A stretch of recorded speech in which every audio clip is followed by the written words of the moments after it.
New Zealand Tech Podcast, the voice of the tech community, proudly supported by Umbrella Connect. Greetings and welcome along to the New Zealand Tech Podcast. We're here at episode 511. I'm your host, Paul Spain, and very pleased to be joined today by Denis O'Shea, who is the founder and chief executive at Mobile Mentor. Welcome along, Denis. How are you? Thank you, Paul. I'm very well, thank you. And what a privilege to be on your podcast. Thank you very much for having me here today. Oh, the privilege is all mine. And look, thank you very much for taking the time. I know that you're coming from a slightly different location than our studio today. So you dialed in from, is it Nashville, Tennessee? Exactly, Nashville, Tennessee. Yep. Fantastic. Yeah. And for those listening in, I'm spotting a guitar over your shoulder there in the background on the live video. And you mentioned earlier that you've been getting into the Nashville spirit and learning to play the thing. Absolutely. When in Rome, I figure I might as well give it a go while I'm here and get some good lessons and, take it to a new level. Yeah, that's excellent. And now maybe just a short intro on where you fit into this big wide world of technology. I know a lot of listeners will know something about Mobile Mentor being a New Zealand founded company, but what's your role and what are you doing in the United States? Well, that's exactly my role, is to try and set up our business here in the United States. So I was a founder of the company 16 years ago in New Zealand and spent many years building out the company in New Zealand and Australia. And eventually we got it to a point where we thought we should really have a crack at the US market. And I'm personally very passionate about healthcare and education. And so I decided to come over here and really focus on those two industries and see if we could make a go of it. So the role I'm playing really is figuring out where the business needs to be to service those two markets in particular, and then position us effectively, and then lead the sales and marketing efforts in the US for the company, and then feeding back into Australia and New Zealand our learnings from here and all the good benefits we get from being in the US market. That's fantastic. Well, I'm very passionate about seeing New Zealand companies take on the world and go out and build something that can generate revenue around the world. So very, very exciting.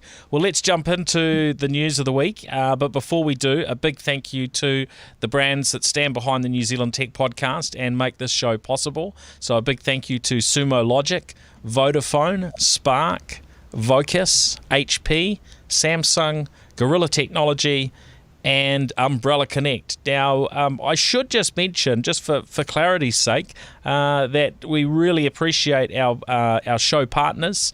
We appreciate them making the show possible and their ongoing support of the tech and innovation communities here in New Zealand. But they do not have any editorial control over the show. So I will continue, as I have done for the past decade, to speak my mind, whether it's about one of those brands or not. So yes, well let's jump in. Look, a couple of news bites I wanted to mention first. I've seen news that US Army are trialling augmented reality goggles for dogs. This was certainly something of news to me, that the US Army has gone down this track for what they refer to as combat dogs, and it's designed to let them receive orders, I guess, from their handler at something of a distance. But also there is a bit of a balance in terms of how far and how dangerous an area that they let the dogs into. So quite pleased to hear that. In other news, Google has renamed G Suite to Google Workspace. However, at the same time, they're adjusting their prices and plans. And looking online, I noticed that seems to have sparked a level of concern from some of their customer base. They last increased their prices mid-2019, so they do seem to be raising their prices at possibly a pace that customers aren't expecting. So it will be interesting to see, because their I guess closest competitor would be Microsoft with their 365 offering. And if the competition put their prices up, that might give Microsoft a little bit of an excuse. So no doubt we will be watching to see how that plays out. Now into other topics. IBM is planning to spin off their infrastructure services so they can really double down on their cloud services, artificial intelligence, and so on. This will be quite a big change for IBM, but of course, if we look back over time, there's been lots of changes, Denis, hasn't there, in IBM's history? When we look back, they spun out their PC division, they spun out their Intel server business, and now this sort of seems to be the next phase of that. Well, I guess in those cases they sold them off. They sold them to Lenovo. But yeah, this will be a separate business. I think they're saying it's about it would be about $19 billion in terms of annual revenues. So quite an interesting change for IBM and fairly big one in the scheme of things. It is, and I mean, IBM's a remarkably resilient company if you think about where they came from and how they've morphed and changed over the years. And as you said, they've divested and invested in many different businesses. This is a huge play, and I suspect it's largely because they're seeing they're falling behind in some of the cloud service businesses. Microsoft have just done so well in recent years under Satya Nadella, the way they've powered into cloud services. So I suspect IBM are really feeling the pressure in the large enterprise and government market. So, shedding the legacy infrastructure business to free up resources and people to go after the cloud business, it probably makes good sense. But on the other hand, there's probably a terrific legacy or sunset business for the company to buy that infrastructure business. There's many, many good years left in that. So, it'll be interesting to see how it shakes out. Yeah, and looking at the numbers, that accounts for about 1/3 of their business from what I can see, or actually maybe a quarter of their business. So the remaining business generates close to $60 billion US in terms of revenue. So yeah, this will be fascinating. They haven't given a new name to this business yet, or filled in all of the details, but it's very much, I guess, part of IBM, or Big Blue, as we've often referred to them in years gone by, for them to continue transitioning and changing and keeping a focus. So yeah, we'll look forward to just to see how that plays out and what the impact is here in the New Zealand market. What I think will be really interesting as well, Paul, is if you think back to how IBM got an early start in the AI market with Watson. Yes. And there's so much attention and so much mind share with Watson when it came out first.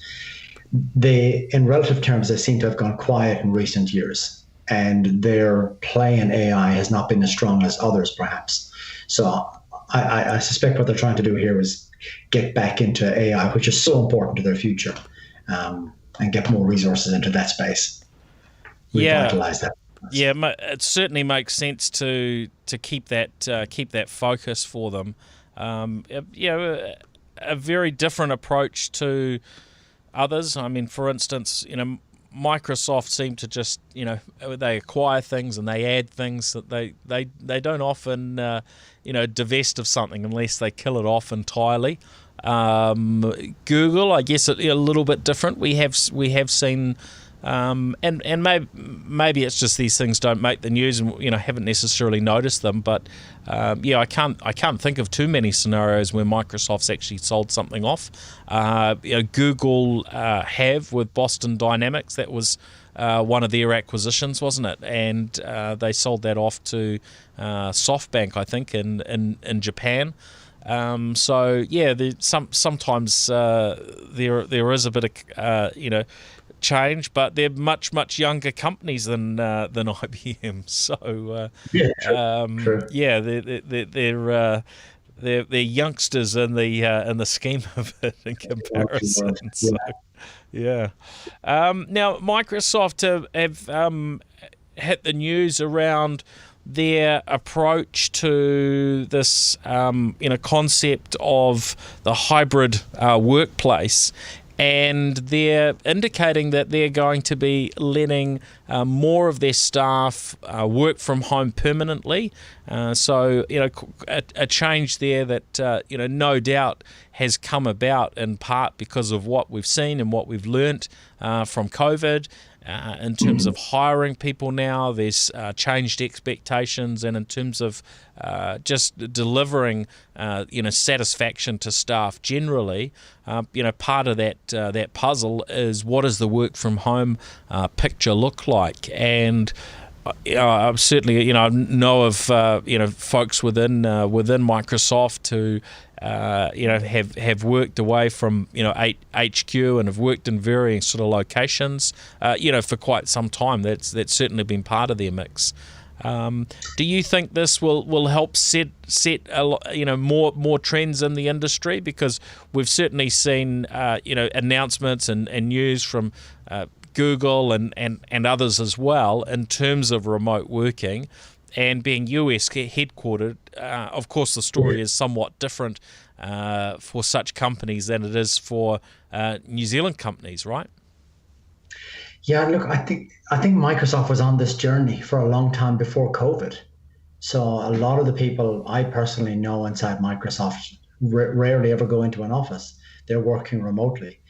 And what was interesting to me was they rolled out a new office design concept about 3-4 years ago. And the first office in the world to get the full makeover with this new design concept was the Nashville office.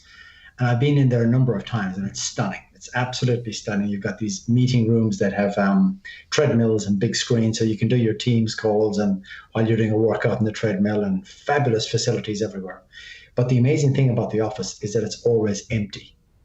So in spite of being in a prime location, beautiful setup, free parking, cafes and food trucks all around it, there's nobody there. There might be 1 or 2 staff and one lady at reception. And they go in for events or when they have a customer briefing, some kind of an executive briefing or technology briefing. Other than that, most people work from home, or they used to be on planes traveling to see customers, and now they're just at home. And so I think those offices were just grossly underutilized. So I feel like this trend to remote working was happening long before COVID. It obviously got accelerated. And any organization that's fully cloud enabled is already, I think, fully committed to home working. We are, as an organization, we're very small compared to Microsoft, but we've fully adopted paperless, passwordless, modern working, so that we can be anywhere, anytime. And I just think that's the future of people and technology.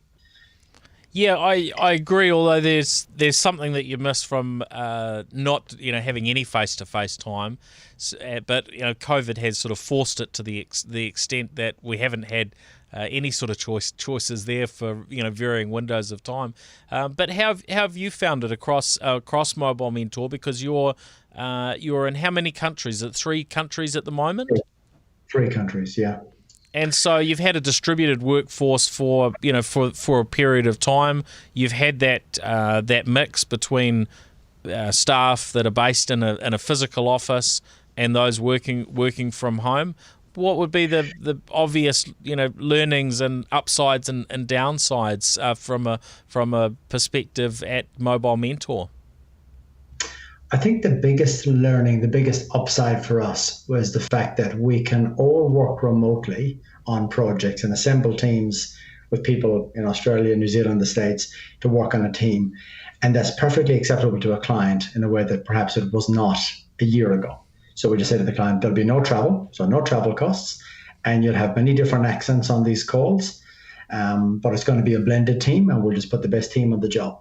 And that is a perfectly normal concept today. It would have been maybe a bit weird a year ago. So that's been a real positive. A downside has been the fact that we miss the human contact. We're a service company. We're all about people and service, and we miss physically getting together. We were very fortunate in that we celebrated 15 years as a company last November, and we brought everybody together from the States, Australia, New Zealand to Auckland for 2 days. And we did a cooking competition for Ronald McDonald House, and we rented the America's Cup boats, and we went out sailing and had a big night out in the town. And the fact that we got to do that and travel just before COVID was a blessing, a real blessing, something we appreciate now. The other downside of COVID is hiring new employees and trying to onboard them and make them part of your culture, and trying to do that remotely with people you've never met in the flesh. That's hard. And we've got a lot to learn, a lot to figure out about how to get that right and how to draw people in and make them feel like they're part of the family, part of the business. That's much harder when we're all remote. Yeah. It definitely changes the way that we have to do some things, but that's the reality now. And there's probably some benefits that we'll get in the longer term. From figuring out how to do these things and how to do them, reasonably well like that. Yeah, and look, I keep reminding my team, we're as an organization, we're on the lucky side of the ledger. We've got many businesses and industries around us that are suffering enormously from COVID.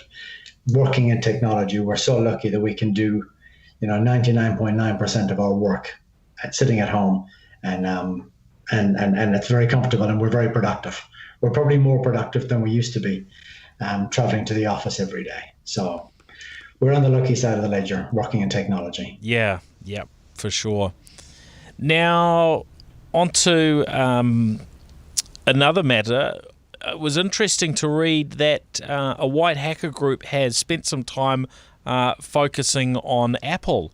And they found dozens of bugs, including 11 that were critical in nature. And this was something I came across online in a couple of places. There was a news story about it, but the security guru, I will call him, behind it, Sam Curry, has the story up on his blog at samcurry.net about hacking Apple. And he said he got together a team. He had basically come across Apple making some payouts to security researchers. I think he saw somebody get awarded $100,000 US for discovering a particular issue, and he decided to invite some other security researchers. And they spent 3 months from 6th of July through to 6th of October, and went through and found a whole range of vulnerabilities in varying aspects of Apple's software. Now, this fascinates me from a couple of perspectives. One, that cybersecurity researchers can go out, and I think between the five of them, he had suggested that they probably over that 3 months will have generated $500,000 US once they get credit and payment for everything. I think the figure that was initially shared was $288,000 US. But there was a mention of an indication of that potentially reaching about $500,000 US. So, for those that are out there and wondering what field to get into, then cybersecurity can certainly generate some pretty good returns if you're getting those sort of payouts. The other side is, of course, if that can happen, and if I got my details right, this chap is fairly young, Sam Curry. I think I read that he's 20 years old. So age is not necessarily a barrier if you're very, very smart and you learn your trade in this stuff. It's can be incredibly lucrative. The flip side, of course, and this is not something specific to just Apple, I'm sure, is that if a group of hackers decide to spend a bit of time focusing on any platform, then they can be incredibly successful with finding issues and vulnerabilities, and certainly that's what we've seen in this case. Now, their reason to focus on Apple was because Apple have put the incentives in place in terms of good payouts for this type of work.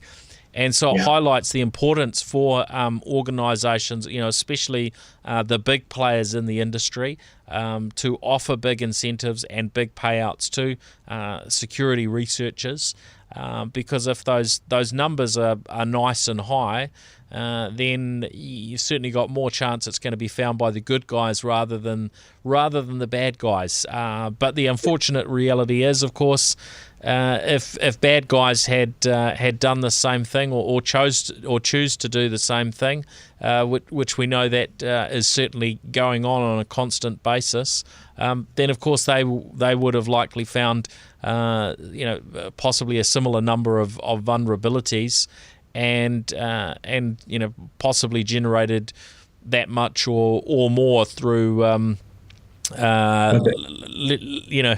less positive mechanisms, shall we say. That's the question on my mind, is if those guys had applied their skills to, say, downloading malware kits and launching ransomware attacks by exploiting those vulnerabilities or doing other sorts of bad stuff, how much money would they have made compared to what they made through the way they did go about it? Hopefully the number would have been smaller. I'd like to think that. But it's refreshing to see that ethical hacking and doing it the right way for the right incentives can actually be a lucrative activity. And hopefully, word gets out and we get more and more hackers applying their skills in good ways rather than bad ways. Yeah, absolutely. I think very, very pleasing to hear. But the reality is there will be people who are not quite so ethical in terms of their approach, and that will continue, whether it's things that are state sponsored, and we hear about certainly in some locations, and I was reading a news story about North Korea in the last 24 hours, and it seems like they have tremendous challenges there from a poverty perspective and so on. And so when you get those sorts of pressures, you can totally understand why, as a state there, they might be doing some of these things from a hacking perspective to generate revenue to actually feed their people. It's probably quite a different story than it is in a lot of other cases. Not saying that I actually support that, but I'm just saying I can understand it. Measures. Yeah. So but the flow on from these things is pretty shocking. So just a reminder, I guess again, as I often do, to keep your organisation focused. If you're aware of how to avoid cyber issues, then be educating those you work with and family members how to avoid these things. I saw yesterday, forwarded through some information on a number of Kiwis who had their LinkedIn accounts compromised, and they were targeting off phishing attacks at other people. And of course, this sort of thing is not good and not helpful. So fortunately, we're slowly getting more educated on these things, but with these vulnerabilities always existing, it'll never be possible to entirely close the door to cybersecurity issues. Yeah, Paul, there's one you'll enjoy. We got a web form completed through our website last month. Somebody saying, "Can you please reset my password?" That was it. Yeah, okay. Just shows the level of maturity that's out there in some sectors of society. Yeah. I mean, there really is so much to learn from a cybersecurity perspective. And look, it's an ongoing exercise, and sometimes people who you would think would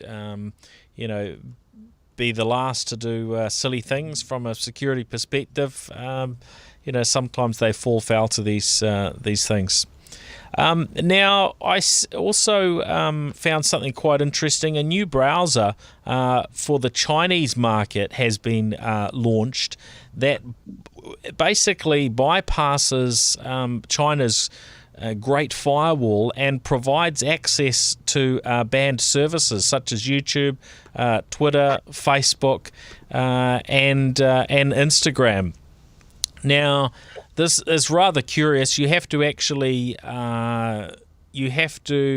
confirm your account via a Chinese mobile number in order for it to operate, and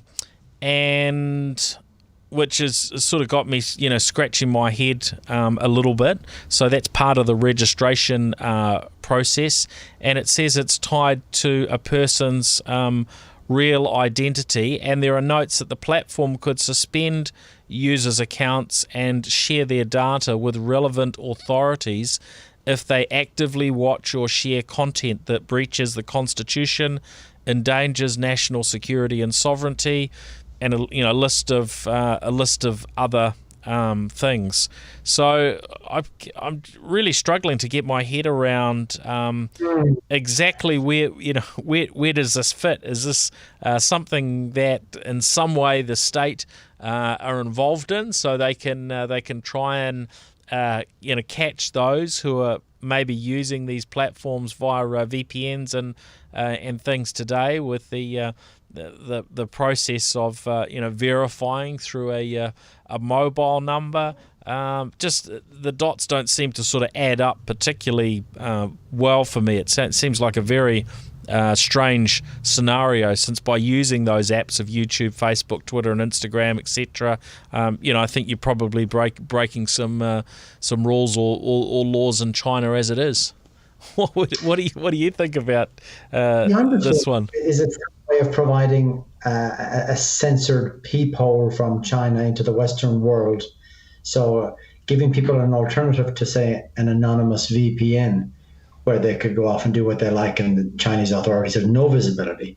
Is this a way of saying you're allowed to have some visibility of and some access to Western apps, but we're going to anchor that in your mobile, using your mobile number, and have some visibility about what you're doing, and maybe if you behave well, we'll give you increased privileges over time, or if you don't behave well, we'll choke off your access. Right. Yeah, that's interesting, isn't it? Because it said that the YouTube through this browser queries for politically sensitive keywords, people searching for Tiananmen Square and other things weren't actually getting any results. So it's fascinating.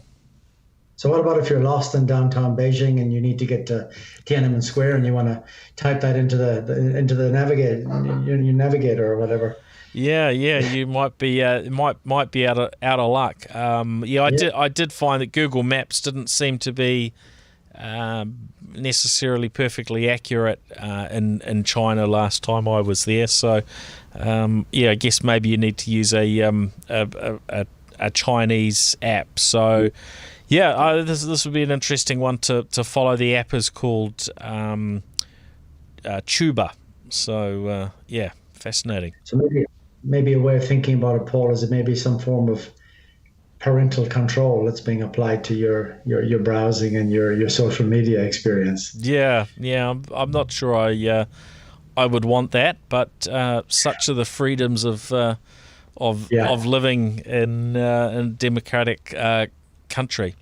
Now, onto some New Zealand things. So, a company who we've talked about here on New Zealand Tech Podcast in the past, they started out as My Bitcoin Saver about 6 years ago, back in 2014. They rebranded to Vimba as they moved outside of the New Zealand market. But basically, I think they were probably the first or one of the first companies in New Zealand that would allow you to take a New Zealand dollar, deposit it into their account, and they would convert it into Bitcoin for you. And part of the way that they got through this with the banks was by working with smaller transaction sizes. So rather than a big purchase of Bitcoin that, often people might want to buy thousands of dollars worth of Bitcoin at one time or more, they worked on this idea of that you were basically drip feeding and maybe putting $50 of Bitcoin into your account on a weekly basis. And look, it was a reasonably smart move, and those who got in, right at the beginning in 2014, if you have a look back over Bitcoin prices, you probably would have done okay. But they expanded out internationally, and UK was a huge focus for them. And the European Union, but they've announced they're shutting down. I believe it's just this week that they're shutting down. They indicate the reason for this is that we were unable to raise the capital that we need to continue our mission to build Bitcoin financial services. So it doesn't give away too much. They were, working on, what sounded like some pretty interesting and innovative offerings. And my understanding was they had quite a reasonable customer base, and of course they'd be clipping the ticket on all of those transactions along the way. And I guess there's a degree to which new investment services have come into the market, especially here in New Zealand this year. But I wouldn't have thought that they would have had a huge drop off. Very very. Interesting to see that come to an end, and I think in some ways it's sad, but I guess we'll have to wait and see what the team come up with and what they move on to next, and maybe they've got some interesting opportunities on the table. Yeah, well, that's often how it happens. The first venture, generates a whole bunch of scars and experience, and then the second venture can be a huge success. Best of luck to the team. Yep. So we'll look forward to hearing about that. I think we've had Sam Blackmore is the CEO and founder, and he's certainly been here in the studio in the past. So we'll look forward to hearing a little bit more on that. The other thing from a local perspective is that New Zealand government have come out and issued an official statement in regards to challenges with end-to-end encryption from their perspective versus, I guess you would say, public safety, and this is something where New Zealand government, of course, is part of the Five Eyes network, and very much have that alignment. So this statement that's come out has Andrew Little's name on it, and basically highlighting that that the role of encryption is something that generally that they support, but they're saying that they don't support the challenges of certain content not being able to be accessed by authorities because that those communications, for instance, are encrypted, and so they mention things such as sexually exploited children, and so we know that these channels get used in a way to pass around things that we wouldn't really like to see happening, and of course something I guess many of us are familiar with is that in years gone by, and even to this day, and I guess this is part of your world, Denis, certainly in years gone by, and I used to work for Nokia, is that authorities have had that access to be able to listen in on phone calls and look at text messages if there was a search warrant in place. Of course, when you've got full end-to-end encryption, that sort of thing stops. but it's also a can of worms if you open this up and say that authorities can get in and start looking at it. It's an extremely difficult issue, extremely difficult. And what's been interesting in recent years is watching the way Tim Cook has threaded the needle on this, where Apple has been, come under huge pressure. Yes. To disclose some customers' data, and the way they've tried to navigate this has been very interesting to watch them. And it'll be exactly the same for governments. And of course, the challenge is, if you open the back door, how do you prevent that back door being exploited at some point? And the irony of this whole conversation is that the Five Eyes are asking for this, but then you think about all the heat about Huawei in the Western countries. It's exactly because there are fears, there are backdoors being exploited by the Chinese government, and there are intercepts and eavesdropping mechanisms in place. So ironic that those countries want Huawei out of the way to remove that risk, and yet the same countries are asking for backdoors to other technologies to give them privileged access to some information. So it's a very tricky issue. I don't have a dog in the fight, but I can just appreciate how difficult this must be for politicians and people making these decisions. I don't envy them. Yeah, look, I don't think anyone's got any easy answers on it at all, and I'm not quite sure where it will land. I mean, we've certainly gone in that direction of end-to-end encryption, and if that's done properly, yes, it means that there's a lot of information that in the past authorities could get access to solve and to stop crimes happening. And in many cases, that is now off the table. Interesting, we had a story some months ago of I think it was a French or certainly a European-based entity that was selling these encrypted phones that would do encrypted calls from end to end and encrypted messaging, and basically they were very, very big within the criminal underworld. And the whole system managed to get compromised, and so the authorities were able to listen in on these communications and solve a whole raft of crimes, because so many criminals were trusting this technology, which actually they shouldn't have been. And that's one of the aspects of encryption is, look, if it's not actually set up how you might think it should be, then that's not going to work out too well. And that was one of the turning points in the Second World War, when the British cracked the Enigma code. The Germans didn't know they did, but they were able to listen in and understand what was happening with the U-boat attacks. But when you think about where does encryption stop? I mean, the device you've got in your hands there, Paul, has got a TPM chip. It's an encrypted device. And so most of the technology we're using and buying nowadays is encrypted. Most of the social media tools we use are encrypted. Most of the communication challenges we use are encrypted. If you start cracking this open and insisting on backdoors to some encryption, where do you stop? It's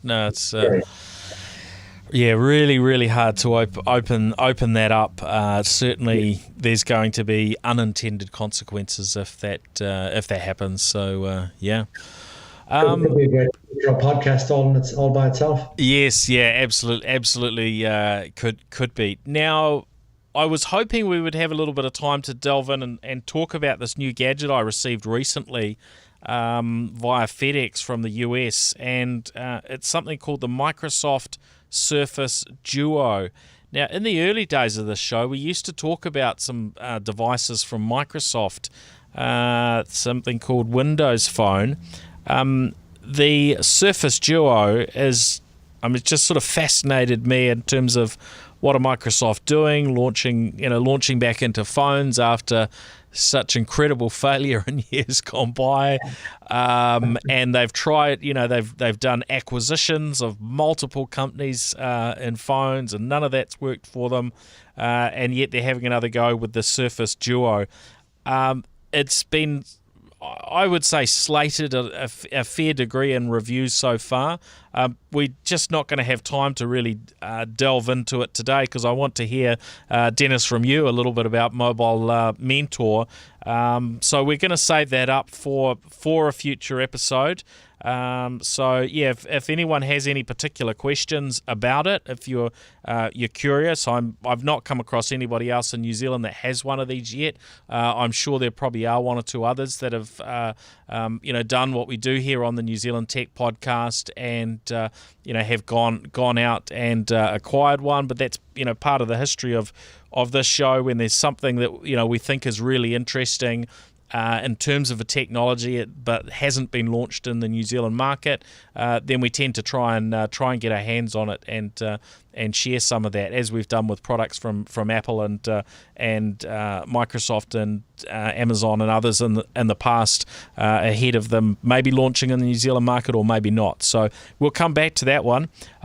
Denis, I'm keen to hear a little bit about the Mobile Mentor story, and where have you come from, and where's the business now? Because it's fascinating, hearing these sort of startup type stories, and I think it's always encouraging to hear what New Zealand companies can do as they spread their wings beyond New Zealand. So maybe tell us what did the business start out doing, and what is it that Mobile Mentor does today?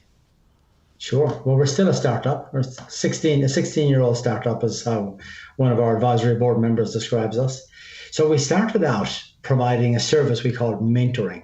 So that device you just had in your hand, that Surface Duo device, was a good example. It's a new piece of technology in the market. And when we started, people were buying Nokia smartphones and then BlackBerry smartphones, and setting them up was actually very complex back then. So 16 years ago, you needed to know a special email address. You needed a special server address. You needed a special cable to sync your phone with your laptop. And it was all very messy. So we provided a 1-hour service to somebody like yourself to sync it, get everything working, get your email working, get all your contacts working. And we provided that service extensively across New Zealand in partnership with Vodafone.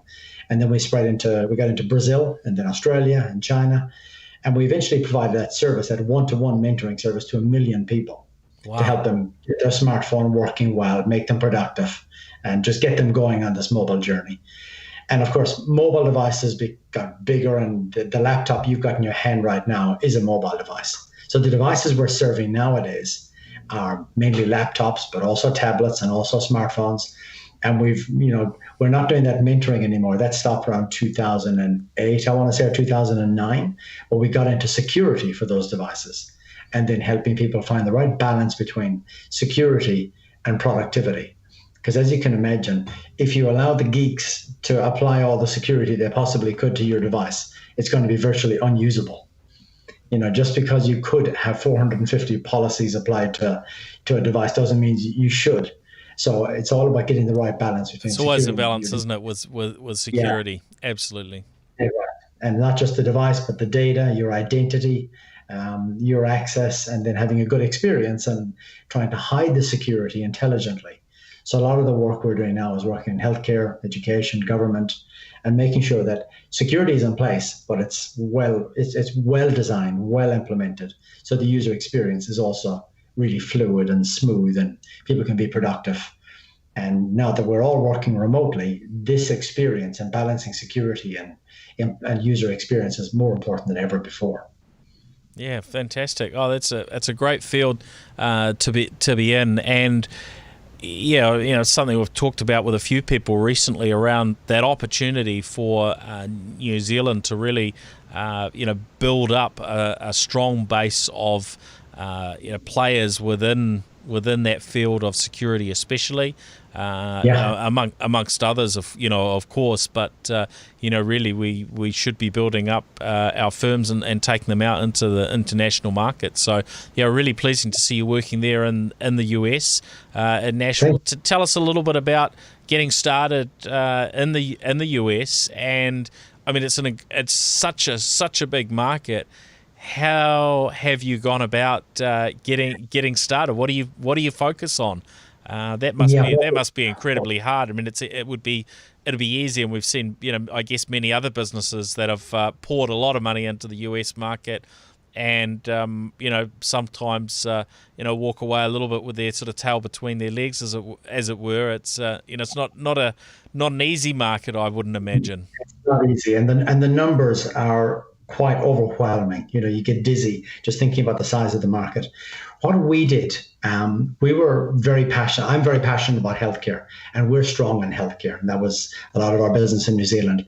So the approach we took was pick one state, which was Tennessee, one city, Nashville, where the biggest hospital companies in the world are based. Most of the big ones are either based in Nashville or have big offices in Nashville. Right. So we said, let's pick one city, one industry, and initially just one or two companies, and go after those and just focus on doing business with the biggest healthcare providers in Nashville and get established with them, learn from them, and get a foothold, and then spread from there. And that's been the strategy. And also working with partners, we had a strategy called 1+1. So find one person who likes us, work with that person, do good work, get a referral or an introduction to one other, and step and repeat. So just 1+1. So taking it slow, building it out organically, not trying to get hockey stick growth, and just building a reputation at a modest pace. Yeah. So that's been our strategy. Yeah, that's great. And are you happy with how it's going? I guess there's always ambition for more, right? Yes, there is. Look, we've got a good start in healthcare. We've also got a good start in education. We found some really fabulous clients who really needed help when COVID started, when all the faculty, staff, and students had to work remotely. They needed a lot of help setting up all their laptops and devices. So we got some good wins there. And just today, we got our first major win with a major U.S. government department, part of the Department of Homeland Security. So a major win in the government sector, and that's a first for us. So it'll take a while to work through that project and get out the other side of it, because government just moves a bit slower. But essentially, it will take many years to build the kind of presence in that market, because it's just so huge. But I'm patient, we're patient, and one customer at a time, one step at a time, and we believe we'll eventually get there. Yeah. Oh, that's great. Really interesting to hear about Mobile Mentor, Denis. Thanks for sharing that with us. Anything else that you wanted to add before we finish up on the podcast today? Well, the one thing that struck me, I'm watching you sitting there with your Surface laptop, and one thing that's become really obvious to us in recent times is the way that companies used to manage their smartphones in the past is now the same as how you're able to manage Surface machines and other laptops. So if you think about the life of a smartphone in a company, the IT team never touches it. It gets purchased, it gets shipped to the user, it gets configured over the air, software gets updated over the air, it gets to end of life, and it gets reset and given to somebody else. Now we can do exactly the same with laptops, which is really exciting, especially for people working remotely and not having to go into the office and configure laptops the old way we used to, and then bring them back in to get a software update and bring them back in at the end of life to rebuild them and reconfigure them. We can do all that remotely, just like a smartphone. So we're seeing this really exciting convergence of laptops, desktops, tablets, smartphones into this one end-to-end seamless experience, which makes life very interesting for us and for a lot of the IT folks we deal with. Yeah. I mean, certainly it's part of that, continuing evolvement of technology and technology management, and there are a whole raft of new mechanisms, and I'm sure that will continue. That allows certain things to be automated, certain things to be managed remotely, and as you say, totally possible to do a pretty broad range of things now without physically touching a device, and it's pretty cool. And it couldn't come at a better time. Everyone's looking for ways to save money right now and get a bit more automation and do more work remotely and give their employees a great experience working remotely. So timing's good for some of these innovations to take hold. Yeah. Oh, that's great. Well, thank you very much, Denis, for joining the show. And a huge thank you again to our show partners for supporting the New Zealand Tech Podcast. Now, Denis, if anyone is wanting to get in touch, what's the best way to reach out? Probably LinkedIn, Denis O'Shea. I'm LinkedIn, Denis with one N. That's probably the easiest way to reach me, or Denis@mobile-mentor.com. Okay, that's great. Well, thanks everybody for listening. You can, of course, track down our videos. So I know that the very large majority of our audience listens in via the audio podcast, but if you'd like to catch our videos, then you can look up those on YouTube, Facebook, and LinkedIn, and probably Twitter and Periscope as well. And you're certainly welcome to follow us on those social channels and to get in touch if you've got any questions or suggestions for topics or guests for the New Zealand Tech Podcast. And you can reach me directly if you'd like to get hold of me on email, paul.spain@gorillahq.com. All right, thanks everyone. We'll catch you again on the next episode. And thank you, Denis, for joining the show. Cool. Really enjoyed it. Thank you. Thank you. New Zealand Tech Podcast, the voice of the tech community, proudly supported by Umbrella Connect.